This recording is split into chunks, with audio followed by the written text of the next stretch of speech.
Welcome to Chowder Grits, the podcast for Virginia Tech and ACC sports. I'm Justin Cochola alongside Tim Hirth. It is Thursday, October 6th. We're talking Hokies football. We're going to recap the 41-10 thrashing against the University of North Carolina Tar Heels. We're going to look ahead to our road matchup with the Pitt Panthers.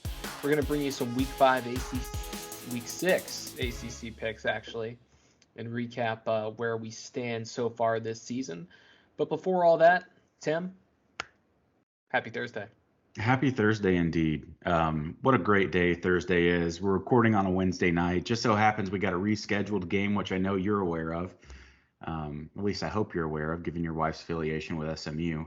They are currently playing UCF, which I assume is a rescheduled game from last weekend. So, yeah, no, I didn't know that because, shocker, wife isn't a huge football fan, especially being from the old Pony Up institution of SMU. But yeah, I was clicking around on YouTube and I saw that game was live streaming, and I was like, what's happening here? So a little football action, but.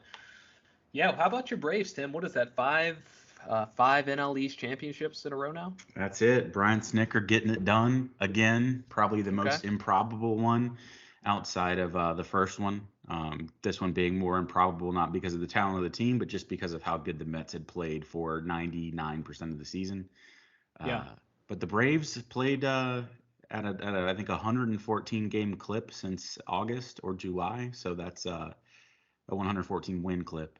If you were to extrapolate it out the entire season. So that's pretty impressive baseball from the Braves, too.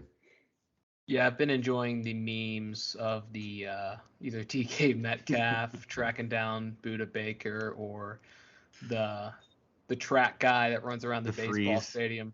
Yeah. Yeah, that's those make me laugh. But Yeah, those are good. unfortunately for my Orioles, they came up a little bit short, but it was a great season for Birdland, and hoping they choose to spend some money wisely in the offseason here. But let's just get into it, Tim. So the Hokies, they go down 41-10. And actually before that, just a reminder, appreciate everybody listening. If this is your first time, subscribe, leave a review, tell your friends, share with your Hokie friends, your non-Hokie friends, anybody who loves college football. Let them know about this podcast. And you can also head over to YouTube, type in Chowder Grits. We've got we post these videos there too. So these are the only videos you'll find. If you prefer to listen to your podcast via video, just jump on over to YouTube. Maybe one day we'll start doing some like ACC shorts once the ACC isn't such an embarrassment. Or maybe we just make a bunch of embarrassing videos around ACC football. That might be good, actually. But Yeah, maybe so. Another weird week in the ACC. We'll talk about that a little bit later. 41-10 for the Hokies. Unfortunately, like not super surprising. No. Disappointing, I think, is the best way to kind of sum up the game. And I mean, I'm not gonna get on here and be negative Nancy and be calling for people's heads or anything like that. But it is just kind of disappointing to see where the offense is at this stage in the season. So I mean, you come in, this is your second ACC game. You're really kind of kicking off the brunt of your ACC schedule, and you're going up against probably one of the worst, probably the worst FBS defense you will play this season. And they scored 10 points. I mean, they basically lay an egg. And it's hard to assess where the team is right now, to be honest, or really where they should be at. I think, defensively, they've been okay. They've been great at times. They were okay against West Virginia. They were pretty bad against North Carolina. A lot of injuries they were dealing with. I think depth is part of what happened on defense on Saturday. Yep. But if you look at defense, I mean, they've had more returning talent there. Still, obviously, depth is a major issue. There's still a lack of top-end talent at basically every position on the roster. Good players in spots, elite players, not yet. And if you look at offense, they've just been unable to figure it out. And you knew they were going to come into the season and trying to piece it together. But I think my biggest issue, and really, I mean, I'm probably speaking for a lot of people here. I think the biggest issue with the offense this season for me has just been the lack of progress. And if anything, it seems to be regressing at this point. I mean, 10 points against North Carolina for any team in the country, FBS or FCS, especially a Power 5 team, that's a red flag. Oh, yeah. And 3 out of their 11 drives went for 20 yards or more, and that was it. And this is a defense that was allowing 39.5 points per game, over 500 yards allowed per game on defense. And the Hokies ended with 273 total yards with 10 points and averaged 3.9 yards per play. Ugh. And if you look at it from where they're at right now, they're the 111th ranked offense in the country. They average 318 yards per game. And to make it worse, 3 out of the 4 FBS teams they've played, they haven't even hit the 300-yard mark. They're averaging 279 yards per game against FBS opponents on offense. Yards per play, Tim, third worst in the Power 5 at 4.59, and that includes the Wofford game. So you look across the board, they're 13th in the ACC in rushing, passing, and total offense.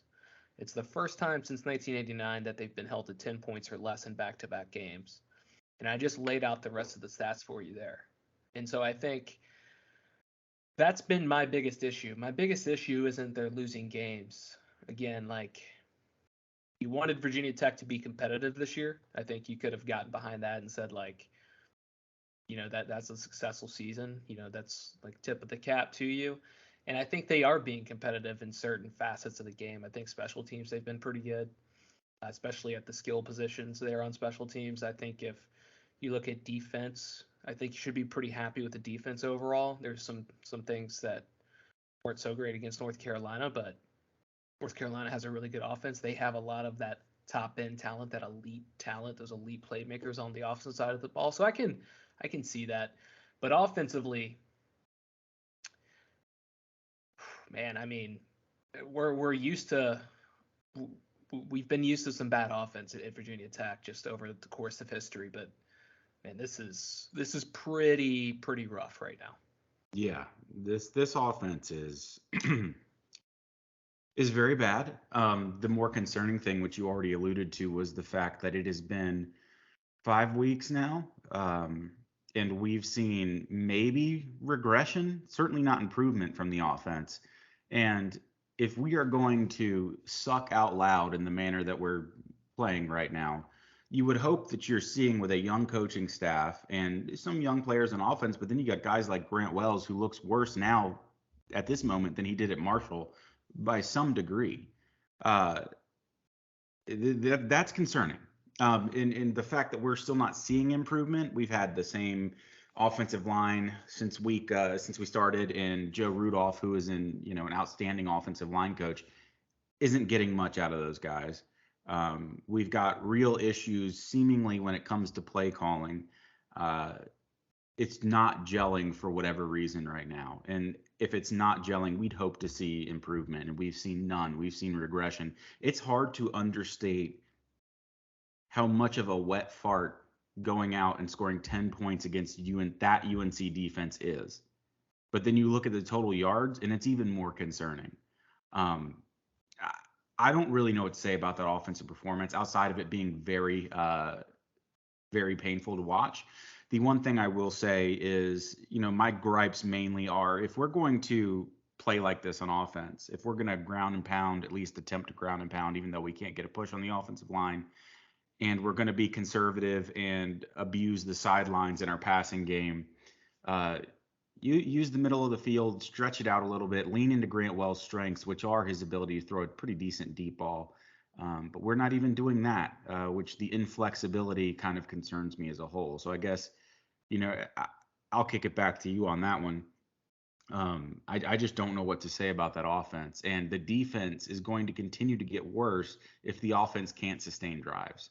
Um, that defense can't play tired. There's not enough depth. And we're starting to see injuries already.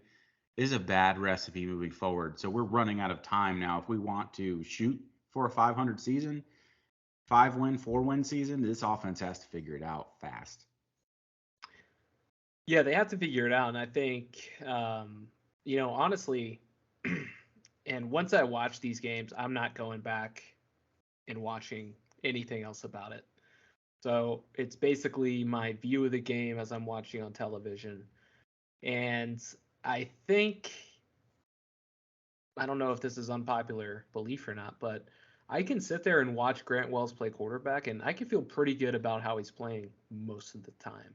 If you look at like his turnover total, it pops off the page at you, but that was really kind of in the first game. So I kind of just take it with a grain of salt. The issue with Wells is like he'll just have these throws where it's like, what are you doing?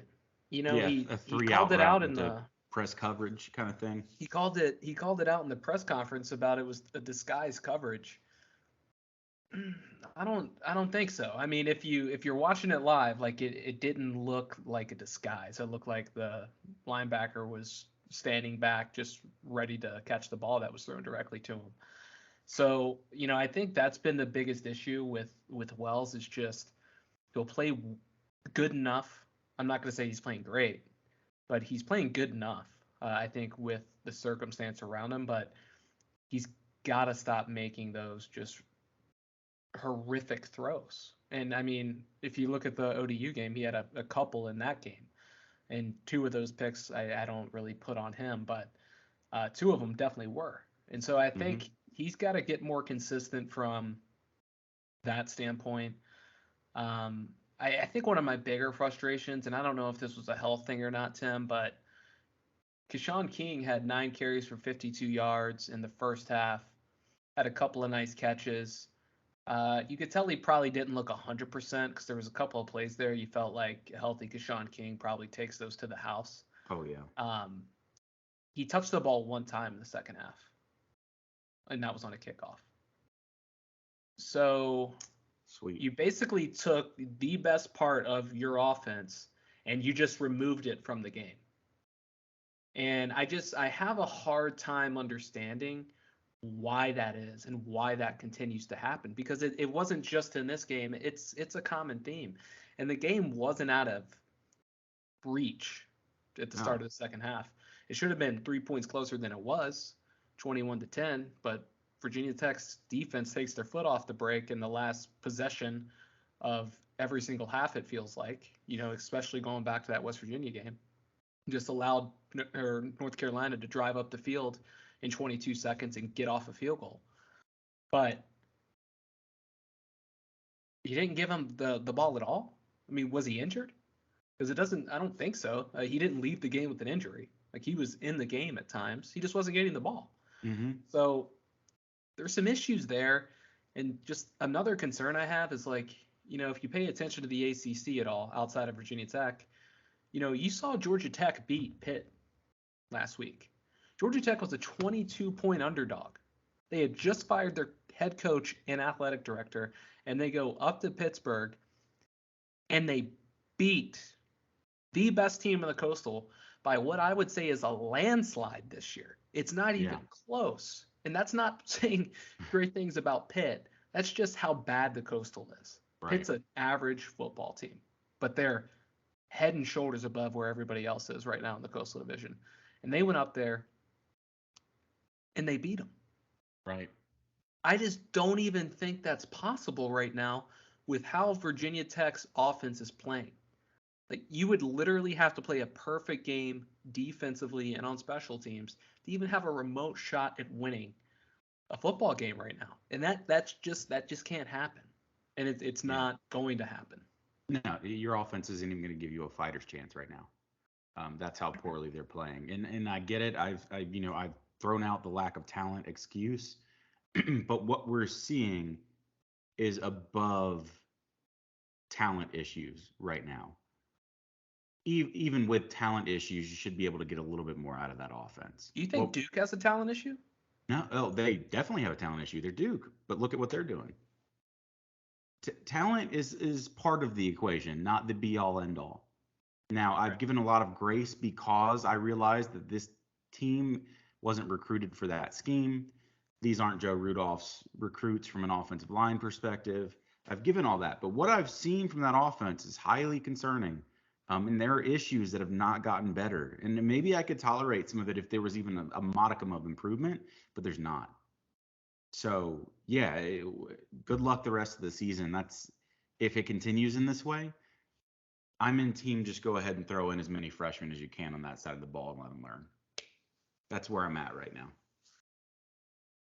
Other thoughts on North Carolina, and I agree. I think the only thing they would be concerned about there is just red shirts and maintaining that extra year of eligibility. So, Sure. that would come into play. So I would suspect, depending on how the rest of October goes, which it looks like rocky roads ahead, I think we'll probably be seeing an influx of freshmen in those November games. Yeah.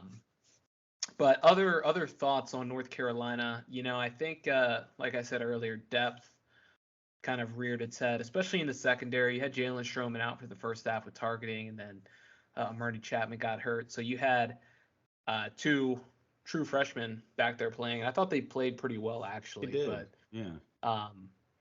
they're going against one of the better offenses in the country, not just the ACC. I mean, Drake Maye overall, I mean, that's just a guy being a dude, as our old friend, what's his face, would say up at Steve Boston Adazio. College. Yeah. Adazio. He played 3.5 quarters. He had 436 total yards. He had 5 touchdowns. And, maybe he's the best quarterback UNC's ever had. I'm okay to say that at this point because it appears he's a pretty dynamic athlete. He will give UNC a chance to win no matter who they're playing, no matter how bad their defense is. They will at least probably be in the game at some point. Now, if you look at Notre Dame pretty much controlled that game, and they came back a little bit at the end. But I think the one thing with him, that I kind of laughed at as it happened, was just how ridiculous he was playing late in the game with his own, health on the line, where he tried to hurdle a guy, and then I thought he had broke something. Yeah. Because he goes just flying through the air, and it's like, dude, you're up like 4 touchdowns. What are you doing? And if I were Mac Brown, I would have yanked him out of the game at that point. I was shocked they let him come back in the game. The game was over. The game was in hand. Right. Virginia Tech couldn't move the ball, so he needs to get that in check. The one thing that hurt Tim, this is probably the worst statistic that's not an offensive statistic out of the game. Hokies had allowed 8 passes of 20 yards or more through 4 games. Drake Maye had 9 completions that went for more than 20 yards in that game. So that's just a kick in the where. But and then we've already talked about Keyshawn King. Yep. And the drive before halftime. So I mean, it's just the little things. I think not surprised by the outcome of this game. If you look across the board talent-wise, North Carolina obviously has a lot more talent in the cupboard. They don't utilize it to their advantage every week, which is why they're in the situation they're in. Mm-hmm. They've gotten away with some wins early in the season. They play in the ACC, so I think their win total will be a little more inflated than it would be if they played in a better conference like the Sun Belt. But for now, I think, they are what they are. You're as good as your record says, and I think they're 4-1. So that is what it is. True. And, I think you're spot on everything you said. Drake Maye is wholly impressive. And, yeah, it's a little early to be saying he's UNC's best quarterback ever, but the talent is obviously there to do that. I mean, who is UNC's best quarterback ever? Ronald Curry? Darian Durant? No. Ronald Curry was a huge disappointment. Who was the best? Mitch Trubisky only played half the snaps. Sam Howell. How could I forget Sam Howell? Yeah, Sam Howell. Yeah. The commander of I'm the just Commanders. saying, I don't mean like at this point, but it appears that after the dust settles and his career's over, there's a good shot he's at the top there. Yeah, for sure. Drake Maye looked very impressive, and as much as it pains me to say, he may be the best quarterback in the ACC. Well, yeah, especially, I mean, it's just the quarterback play in the ACC has been just stunningly awful this year. I mean, if you look at like Tyler Van Dyke and Brennan Armstrong and Phil Dracovic, I mean, Devin all Leary. those guys have, yeah, Devin Leary, they've all taken like massive steps back. Mm-hmm. So, And I yeah, think two of them, I think Devin Leary and Brennan Armstrong are suffering right now from a couple offensive coordinators who need to figure it out. Devin Leary, you don't magically go from 36 touchdowns and 4 interceptions to not being able to throw more than 20. Interesting how Clemson's offense is starting to figure it out, and then Virginia's offense looks like looks worse Clemson's than offense did Clemson's last year. offense last year. What's the Highly common denominator there? concerning. I don't know. You'd have to tell me. I don't know. Yeah. Oh, I think it's the coach. I think it is too. And that's look, Brendan Armstrong's a good quarterback. I'm not going to sit here and BS you because he's a rival and tell you he's not good. I can't stand to see what he's going through because he's much better than he's playing right now. And the similar frustrations with what Tim Beck's doing to Devin Leary. It's interesting to me how much these schemes and how much tweaks and how much the loss of one or two maybe key wide receivers or running backs can really impact these guys to such a huge degree. I mean, we saw it a little bit with Sam Howell, not like this. So, moving on to the Pitt game. Do we have to? The Panthers, they're 3-2. They're 0-1 in the ACC after that shocking loss to Georgia Tech last week, where again they were 22-point home favorites. Their other loss came to Tennessee in overtime, a game in which I think they probably win if Keaton Slovis doesn't leave with a concussion. Nick Patty, I believe, is their backup, and he played well at times in the game, but limited as far as what he can do offensively. Peppermint Either Patty, way, always cool under pressure. Pitt, not the same team they were last year, as to be expected. Probably still the best team in the Coastal, as we mentioned. They've got more of a running game than they've had in the last few years, but I think as far as like keys to the game, and I'm not going to dwell on these games anymore, but they're pretty simple as the keys were last year. I think the biggest key for Virginia Tech, and I swear, Tim, if it doesn't happen this week, I don't think it's ever going to happen. They've got to start trying to stretch the field. Please. Okay. I mean, Please. If you look at Pitt defensively, they primarily play man coverage. Yes. They rank 79th nationally in explosive play rate. That's every 12% of their plays they've given up an explosive play. It's 20 yards or more. This is another opportunity for the Hokies to leverage Grant Wells' ability to throw the ball down the field. Let him do it. I don't care if he throws 3 picks, 4 picks. No. You want to move the ball down the field. You got to get a spark somewhere offensively. Yeah. Doesn't appear it's going to happen in the run game. Maybe it will. But if you leverage his arm strength and his ability to throw the ball down the field like he did at Marshall so well last year, then maybe your offense opens up a little bit. Maybe they have to respect you. Maybe that opens up the run game because they're putting more focus on the secondary. Maybe add some excitement to this offense. Positive yards before first contact. There are so many things in this offense that could benefit from stretching the field. If you've got a guy that cannot throw deep, I certainly understand. There were times with NC State, and I can't remember the quarterback's name right now, but he was shortly after Phillip Rivers. Couldn't throw the ball more than 20, 30 yards down the field. So NC State couldn't stretch the field. You got no excuse right now. Speed at wide receiver might not be there. Put Cole Beck at wide receiver and just let him run straight. I mean, as freaking hard as he can run, just let him run straight and try to hit him. Do something. What we can't do is continue to do the same damn thing week in and week out and think that it's going to get better, because that's what we've done now for 3 straight games. And it's quite clear it's regression at this point. So shake it up, do whatever you got to do, mix it up, start using the middle of the field, other portions of the field that you're not currently using. Anything right now. The good news, you got nothing to lose at this point. Can't get much worse than last week. Just another game.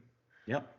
The next key is to pressure Slovis. I think if you've watched any Pitt games this year, they do seem vulnerable up front at that offensive line position. Tennessee's defense wasn't very good. Keaton Slovis was like a ragdoll in that game. The guy was on his back constantly. Yeah. So he's more of a pocket passer. He can still move around. He's not a statue back there. But the ideal situation for Pitt is to be able to run the ball, run some play actions to really open up the passing game. I think if you look at Abanikanda, he's definitely a bit of a game breaker on the opposite side of the ball. He can definitely hit a home run and take it to the house on any given snap. He's not super consistent from a yards per carry standpoint, but he does have that home run ability. And what I'd say too is this Pitt offense is probably a step down from what we saw from West Virginia and North Carolina, but it's still solid and they could still score points. So you've got to figure out a way to get after the quarterback. I think if you take last week out of it, Virginia Tech's found a way to pressure the quarterback without sending a lot of pressure, winning that battle up front. And I think that's key to this game. They've got to stay committed in the run game and really, really take away that pass, because, I'm not sure what the health of the secondary is at this point. But either way, you've got Dorian Strong, who's trying to battle back. He didn't even travel with the team last week. Armani Chapman is dinged up, so we don't know exactly what that Virginia Tech secondary is going to look like, but there's probably going to be some young guys in there at times. Yeah, you're absolutely right. It's going to be absolutely important to pressure for all the reasons you mentioned. Tennessee's defensive line's got some big boys, got some real talent. We don't have the same physicality or size, but I do think we've shown early on this season through some creative blitz packages that Brent Pryce called up to some great play by some defensive linemen that we can get pressure on the quarterback. If we give him an eternity to throw against that secondary with an offense that can't stay on the field, recipe for disaster.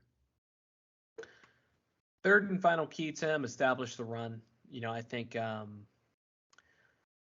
don't know if it's good news or not, but Malachi Thomas is listed on the depth chart this week. He's the fourth back listed behind King, Holston, Black, and then you find Malachi Thomas. So not sure if he plays, but it'd be great to see him out there. I think King's health is in question. Does he play? I'm assuming he plays. I mean, he's not really showing up on the injury report. But can he get that volume that we would love for him to get to really open up this game? I think if you look at last week, how Georgia Tech won is they ran the football. They had 236 yards rushing. Pitt only had 106. So if the Hokies can somehow find the run game, eat clock, control the pace of the game offensively, they should have a chance to win. Of course, that's asking a lot based off of how this offense has looked. But I think the question will be, there's been the coach is alluding to it. Like, I think we're closer than it looks. And I think, if you think back to some of Frank Beamer's quotes back in the day, things are never as great as they seem and they're never as bad as they seem. So how close is this offense to finding footing? It hasn't looked close. But if it's close, like the coaches are saying, we got to start seeing some steps forward. And I think that's really going to start with establishing the run to really help open up the rest of the offense. So those are my 3 keys, Tim. I don't know if you have anything else to add there. No, I mean, you've touched on everything. The game plan and the keys are real simple at this point. When you've had the season that we've had, you kind of know the clear weaknesses and areas needed for improvement. And that's all I want to see. That's my key to the game. I don't care if you win. Show me a pulse. Show me improvement. That's all I want to see on that offensive side of the ball. Be in the game. Show me there's an understanding of what needs to be shored up and what needs to improve. Go out there and improve it.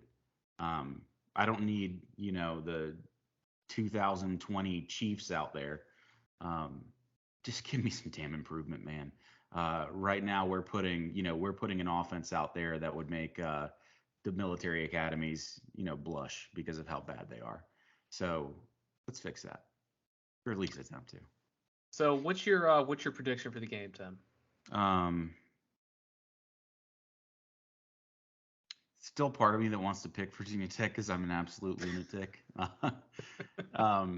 And the fact that I'm not enamored with Pitt at all.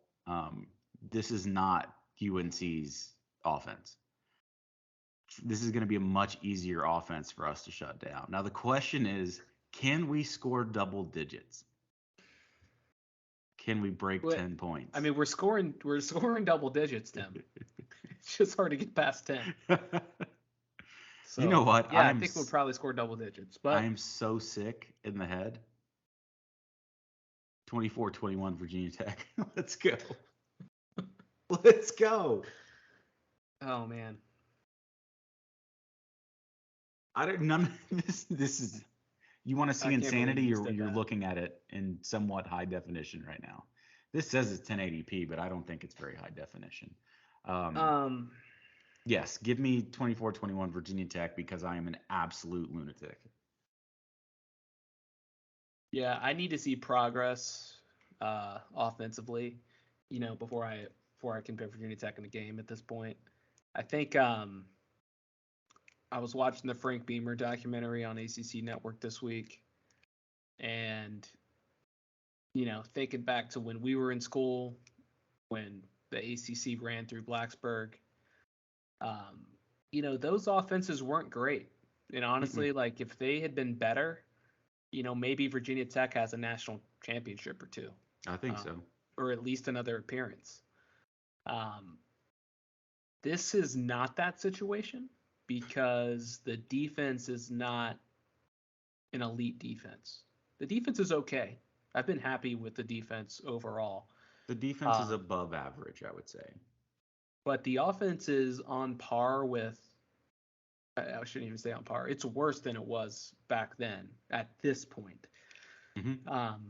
And so it's just not a sustainable model. So I think until Virginia Tech is able to establish some kind of offensive life, pulse, that's the word I'm looking for, I'm just not going to be able to pick them. So I'm going to go Pitt 31, Virginia Tech 13. We'll get past the 10-point mark. But, yeah, I just have a feeling it's just going to be another not so pretty game for the Hokies. So we'll see. Again, I hope I'm wrong. I always do if I pick against Virginia Tech. But that's kind of where I'm at right now. Let's move into our ACC picks, Tim. So that's a good transition, actually, because I did some digging. I didn't have our records for last week. We've missed a couple of weeks in here, so the records are a little leaner than they would be at this time. We were tied going into last week, both at 8 and 10.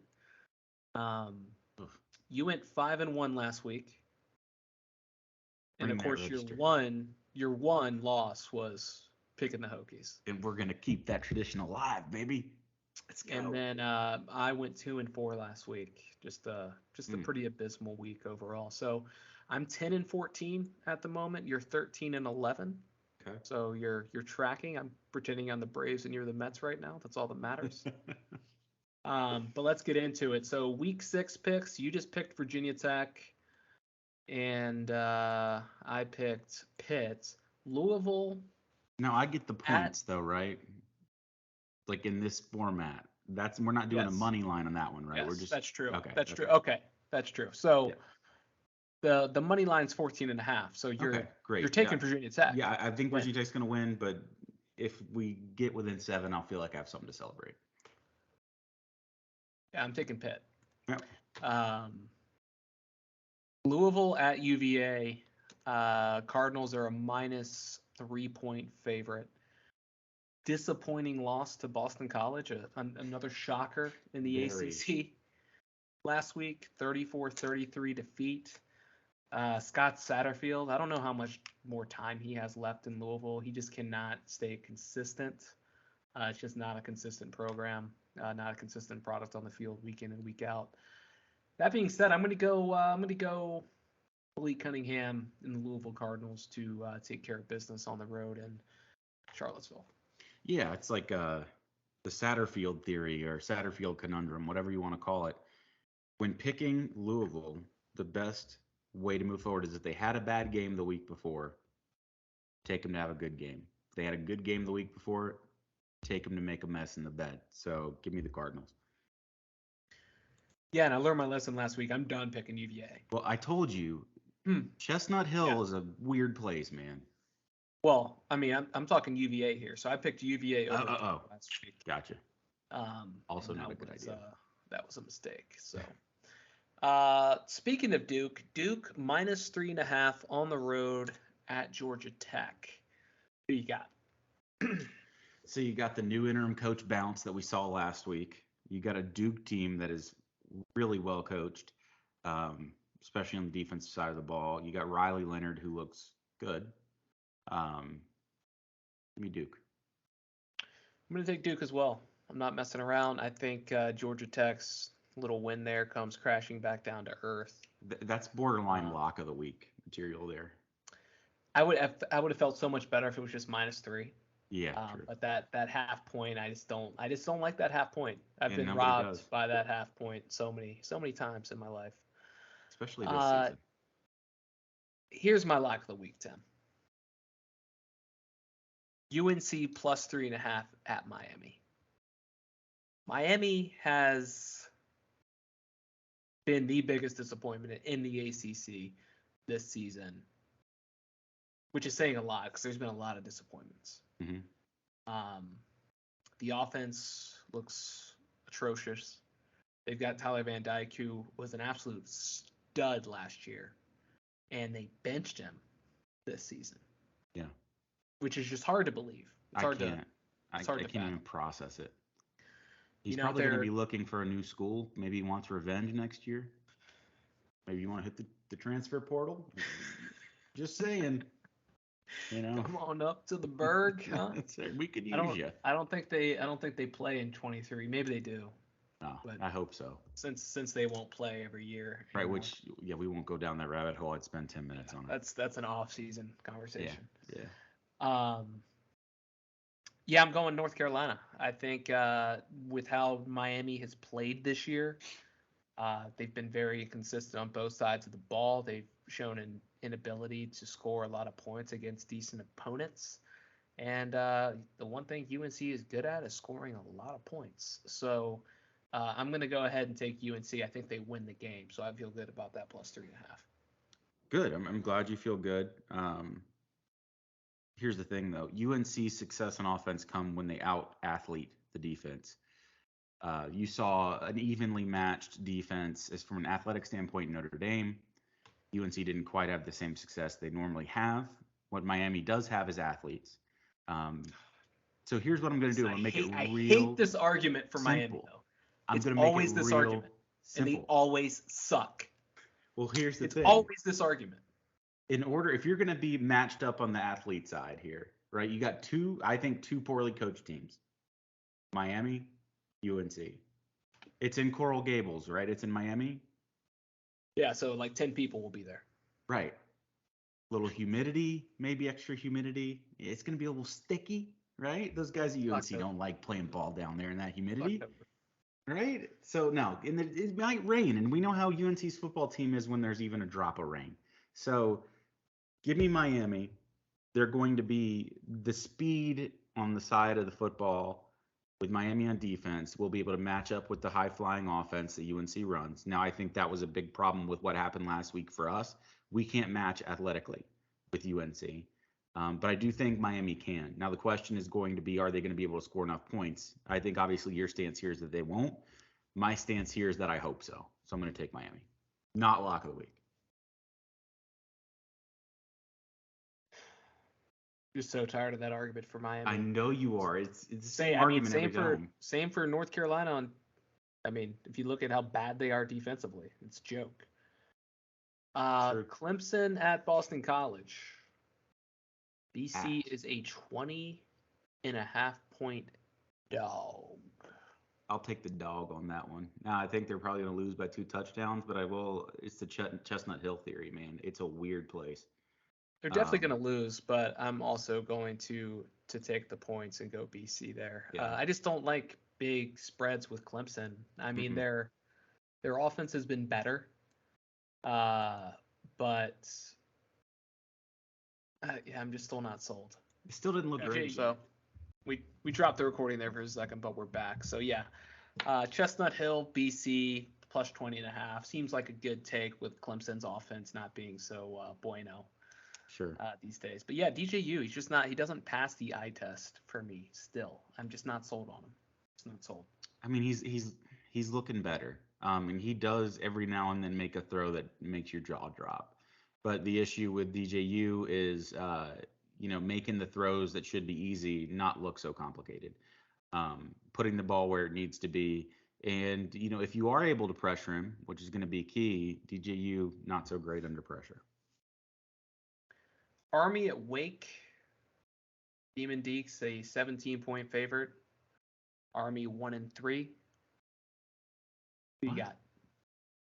I guess they're thinking the option offense slows the game down enough to where Wake can't separate, would be my only guess. But give me Wake 17 all day on that. I mean, that's my lock of the week right there. Yeah, No again, like disrespect to I don't. Army, but I like see Wake deterred me with the big spread against Liberty. Of course, they won the game by 1, but I believe they were like a 16-point favorite. mhm. Don't think that's going to happen.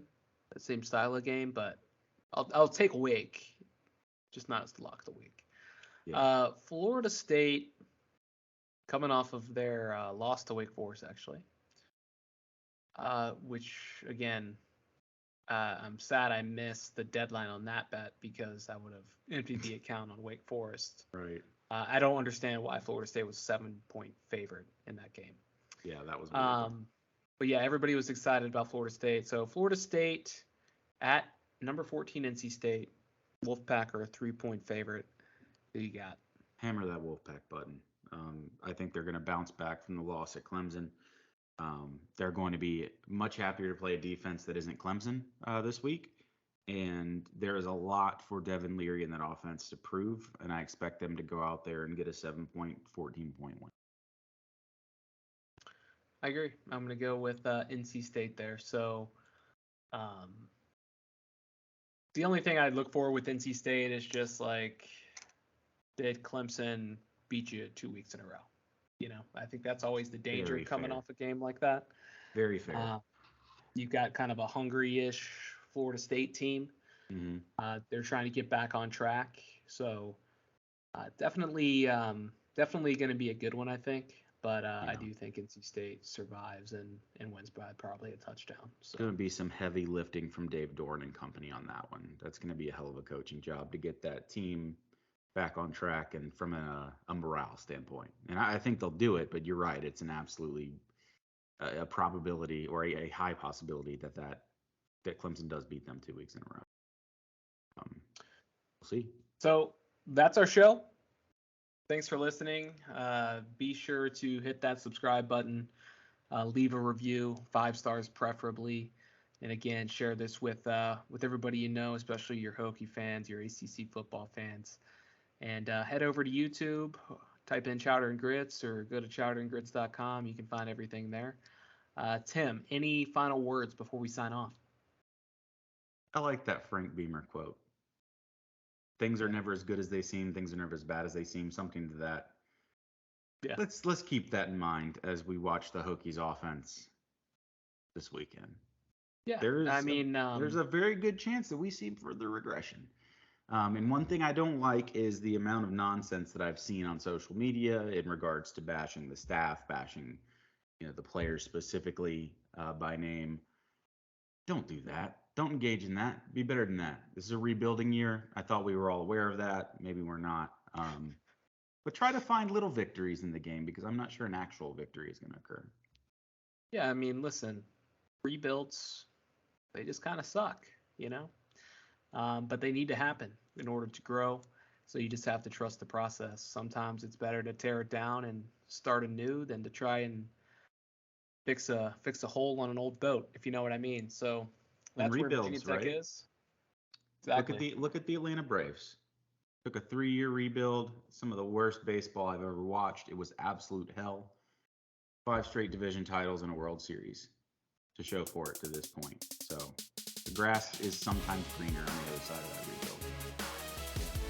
We can all, as baseball fans, especially Warriors fans, hope that happens for us. That's right, brother. Thanks for listening. We're Chowder Grits. Go Hokies, and see you guys next week. Take it easy.